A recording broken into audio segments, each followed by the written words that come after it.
Salut à tous les passionnés, bienvenue sur Fou de Foot. Installez-vous confortablement car la nuit dernière, la planète foot a basculé dans une autre dimension. Entre les larmes d'Anfield, le verrou imprenable de Madrid et les secrets d'alcôve de la FIFA à 60 jours du mondial, on a de quoi faire exploser les compteurs. C'est l'hebdo foot et on commence tout de suite par le séisme européen. Accrochez-vous, c'est parti. Ligue des champions, le coup de tonnerre, Paris détruit les Reds à Anfield. On pensait Liverpool invincible sur ses terres. Mais le PSG version 2026 est une machine à éteindre les rêves. Victoire 2-0. Ousmane Dembélé a été chirurgical avec un doublé qui a fait taire le COP. Mais le vrai héros, c'est Matvei Safonov. Le gardien parisien a réalisé des arrêts venus d'ailleurs. Paris file en demi-finale pour la 3e année consécutive. Pourront-ils renouveler l'exploit de l'année dernière et ramener la coupe à la maison? De son côté, l'Atlético, les maîtres du chaos, nous ont offert un scénario fou à Madrid. Le Barça de Hansi Flick a tout tenté, menant 2-0 très vite grâce à Lamine Yamal et Ferran Torres. Mais c'était sans compter sur le poison Ademola Lookman qui réduit l'écart. Malgré la défaite 1-2, l'Atlético passe, se qualifie pour les demi-finales sur le cumul des 2 matchs. Le Cholismo a encore frappé, laissant Barcelone avec ses regrets sur cette pelouse que Flick jugeait impraticable. Rubrique Mercato, les dossiers chauds du moment, le bras de fer, Endrick.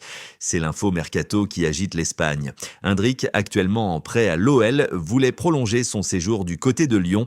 La réponse du Real Madrid, un non catégorique. Le prodige est attendu à Madrid le 1er juillet et la Maison-Blanche ne compte pas négocier une minute de plus. Bayern Munich et Juve, les prédateurs sont lâchés. Le Bayern Munich fonce sur Anthony Gordon, Newcastle, pour dynamiter ses ailes. Parallèlement à Turin, c'est l'ère Damian Comolli. Le nouveau boss de la Juve annonce un été historique. Premier signe, un nouveau gardien brésilien top secret serait déjà dans l'avion. Coupe du monde de la FIFA à 60 jours du mondial 2026, la FIFA impose des changements de noms radicaux pour purger les sponsors locaux. Le célèbre MetLife Stadium devient officiellement le New York-New Jersey Stadium pour la compétition. Seul le stade d'Atlanta a gardé son logo sur le toit pour éviter des dégâts à 1,6 milliard de dollars. Sécurité et drones.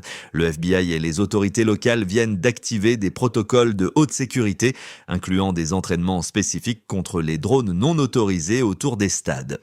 L'argent coule à flot, le Congrès américain vient de débloquer 100 millions de dollars supplémentaires rien que pour aider les agences de transport à gérer l'afflux de visiteurs. CAF entre réforme radicale et sanctions de fer, le retour de la Super League africaine. Le président Patrice Motsepe a confirmé le retour de la compétition pour l'année prochaine. Après l'échec de la première édition pour des soucis de sponsoring, la CAF cherche activement de nouveaux investisseurs pour garantir des primes records. Réforme de l'arbitrage. Face aux critiques incessantes, la CAF engage une réforme profonde de ses statuts pour renforcer la confiance envers la VAR et ses instances juridiques. Dopage au Maroc, information exclusive de ces derniers jours, Hamza El Moussaoui de RS Berkane a été suspendu 2 ans après un contrôle antidopage positif. Un nouveau tournoi annuel voit le jour sur le continent. La création de l'African Nation League, encore dénommée Ligue des Nations africaines sur le modèle de l'UEFA, a été annoncée. Elle regroupera les 54 associations membres lors des fenêtres FIFA de fin d'année. Ce qu'il faut retenir, la hiérarchie mondiale est en train de muter. Paris n'est plus un club qui essaie, c'est un patron qui s'impose. Pendant que la CAF et la Commission européenne signent un partenariat à 150 milliards d'euros avec Global Gateway pour développer les infrastructures et la formation en Afrique jusqu'en 2027. Le terrain nous rappelle que le talent n'attend pas, à l'image du duel de ce soir entre le Bayern et le Real Madrid à l'Allianz Arena. Selon vous, qui rejoindra le PSG en demi-finale, le Bayern ou le Real ?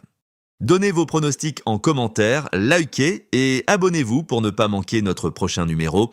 À demain pour le débrief du choc entre le Bayern Munich et le Real Madrid. À bientôt et surtout, prenez soin des vôtres.